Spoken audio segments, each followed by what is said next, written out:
নমস্কার। আজ কতদিন পর যে রোদের দেখা পেলাম, মানে হাতে গুনেও শেষ করতে পারবো না।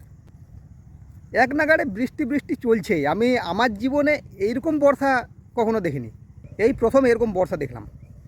সে কোন জ্যৈষ্ঠী মাস থেকে বর্ষা শুরু হয়েছে, জ্যৈষ্ঠী মাস কেন, বৈশাখ মাস থেকেই বলবো। এত বর্ষা শুরু হয়েছে যে সত্যিই বলার কিচ্ছু নেই। ঘর থেকে বাইরে বেরোতে পারছি না। আর ছাগলগুলোর অবস্থা তো আরও খারাপ। এরকম বর্ষা যদি শুরু হয়ে যায় তাহলে যারা ছাগল পালন করে তাদের খুবই অবস্থা খারাপ হয়ে যাবে। বিশেষ করে যারা আমার মতো মুক্তচারণ পদ্ধতিতে ছাগল পালন করে তাদের, না যারা আবদ্ধ পদ্ধতিতে ছাগল পালন করে তাদেরও অবস্থা খারাপ হবে, কিন্তু আমাদের অবস্থা একটু বেশিই খারাপ হবে। চারিদিকে জল কাদা, মানে একবারে বিচিকিচি ব্যাপার যেটাকে বলে, এমন অবস্থা হয়ে গেছে। যারা ছাগল পালন করো তারা ভালোভাবেই জানো যে কীরকমভাবে তোমাদের এই সময়টা কাটছে। অনেকেই অনেক ভিডিও দেয়, আমি দেখছি সেই সব ভিডিওগুলো। মানে অবস্থাটা সবারই খারাপ, শুধু আমার একা বলবো না। চারিদিকে মাঠগুলো দেখতেই পাচ্ছ আমার ক্যামেরার মাধ্যমে, সব মাঠে একবারে জল থই থই করছে। যদিও বর্ষা সময় এটা একদিকে ভালো বলা চলে, কারণ এই সময় সব ধান চাষ করবে। এক কথায় একটা নতুন সিজন শুরু হয়ে গেল। গ্রীষ্ম পার করলাম আর বর্ষায় প্রবেশ করলাম। এবারে মোটামুটি ভাদ্র মাস, আশ্বিন মাসও বলা চলে, এখন এইভাবেই চলতেই থাকলো। আষাঢ়, শ্রাবণ, ভাদ্র, আশ্বিন, এই 4 মাস। 4 মাসের মধ্যে আষাঢ় মাসটা পার করে ফেললাম। অন্য বছর কী হয়, অন্য বছর আষাঢ় মাসে সেরকম বর্ষা হয় না, মাঝে সাঝে দুদিন একদিন হলো ওটা আলাদা ব্যাপার, কিন্তু সেইভাবে বর্ষা হয় না। কিন্তু এই বছর আষাঢ় মাসেই সব একবারে কমপ্লিট। প্রত্যেকটা জমিতে হাল দেওয়া হয়ে গেছে। আমি কোনো দিনও আষাঢ় মাসে জমিতে হাল দেওয়া দেখিনি। এমনকি ধান চাষ পর্যন্ত চলছে আমাদের এলাকাতে। মোটামুটি শ্রাবণ মাসের 15 তারিখের পর জমিতে হাল নামে, কিন্তু এইবারে দেখলাম যে আষাঢ় মাসে হাল কমপ্লিট। এমনকি কিছু কিছু জমিতে ধান রোয়া শুরু হয়ে গেছে। এমন অবস্থা হয়েছে। ছাগলগুলোর অবস্থা খুব খারাপ। একবার ছাগলগুলোকে দেখাই তাহলে বুঝতে পারবে যে ছাগলগুলোর অবস্থা কীরকম। এই বাচ্চাটাকে দিয়ে শুরু করি। দেখো কী অবস্থা হয়েছে, দেখো বাচ্চাটার একেবারে, মানে সেই বর্ষাকালে না ঘরে জল পায় না, মাঠে একবার করে যখন চড়তে আসছে ভিজে যাচ্ছে। আর তার সাথে সাথে ওয়েদারটা যেটা, সেই ওয়েদারের জন্য এই অবস্থা। আমি যথাসম্ভব চেষ্টা করেছি যে আমার ছাগলগুলো যাতে বর্ষাতে না ভেজে, কিন্তু সব সময় সব কিছু আমার হাতেও থাকে না। এই যে ধরো মাঠে চড়তে আসছে, ভেজা মাটি কাদা, এগুলো কোথায় যাবে? আমার ছাগল সব দিকে বেশি ভিজেছে কোথায় জানো? ওই যে রাস্তাতে যে জলগুলো দাঁড়িয়ে থাকে সেইগুলোতে।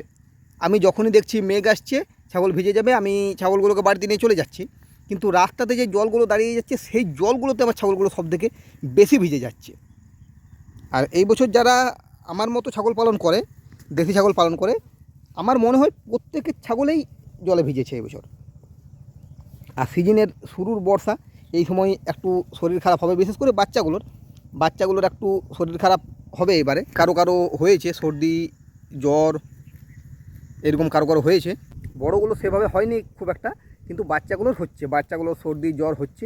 ওষুধ দিচ্ছি আমি, সরকারি প্রাণী দপ্তর থেকে যেসব ওষুধগুলো পাই সেই ওষুধগুলো খাওয়াচ্ছি। আর এই জন্য আমার খরচ অনেকটাই কমে গেছে। আমাকে এই বছর সেভাবে ওষুধ কিনতে হয়নি। না, ওষুধ দু একটা কিনি, না কেনা হয় না, কিন্তু খুব কম সেটা। এই বছর সেইভাবে ওষুধ আমি কিনিনি। আর তার সাথে ভিটামিন চলছে, যেটা দুর্বল ছাগলকে দেওয়ার জন্য যে ভিটামিনটা দিয়েছিল সেটাও চলছে।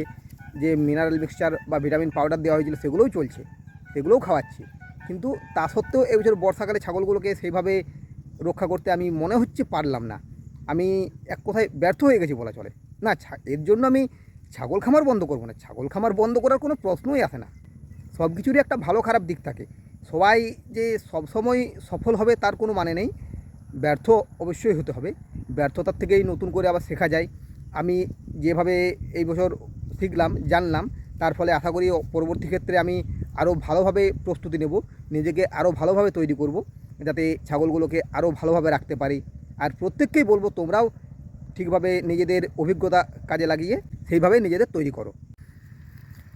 তবে একটা জিনিস কি, যেহেতু নতুন সিজন শুরু হয়ে গেল, এই সময়টা কিন্তু আমাদের প্রচুর সতর্ক থাকতে হবে। চারিদিকে জল কাদা, ছাগল মাঠে ঘাটে চড়বে, ভিজে যাবে জলে, পায়ে কাদা লাগবে।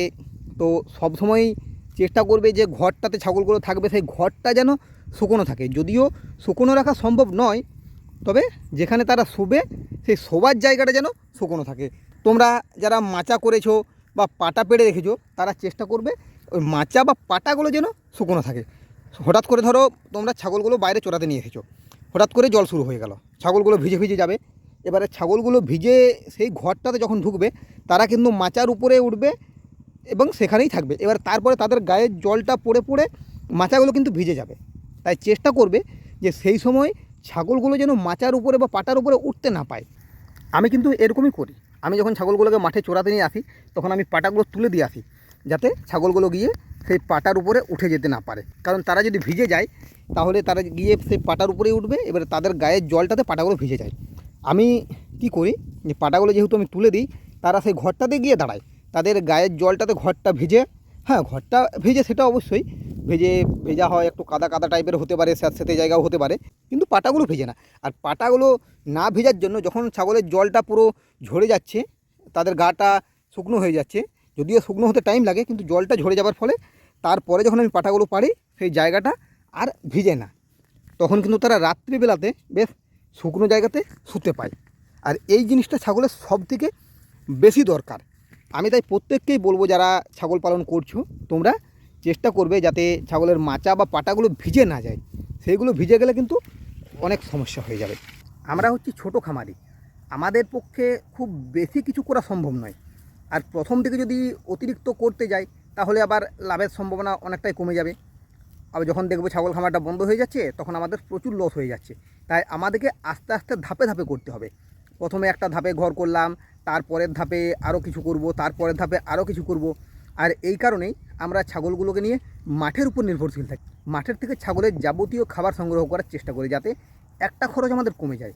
কারণ আমরা চেষ্টা করলেও বেশি কিছু প্রথম থেকে করতে পারি না, তাই আমাদেরকে প্রকৃতির উপরে নির্ভর করে থাকতেই হবে। আমি প্রত্যেককেই বলবো যে সকলেই এরকমই করো, তবে সতর্কতা অবলম্বন করো, যাতে তোমার ছাগলগুলোর ক্ষতি হয়ে না যায়। কারণ ছাগলগুলোর যদি ক্ষতি হয়ে যায় তাহলে আর তুমি কী করলে। আর একটা কথা কি, যেহেতু এবারে মাঠের চারিদিকে ধান রোপণ করা হচ্ছে, তাই তোমরা চেষ্টা করবে যাতে অপরের ক্ষতি ছাগলে না করে। কারণ তোমার ছাগলে যদি অপরের ধান খায় তাহলে কিন্তু যার ক্ষতি হবে সেও চেষ্টা করবে তোমার ক্ষতি করে দেবার।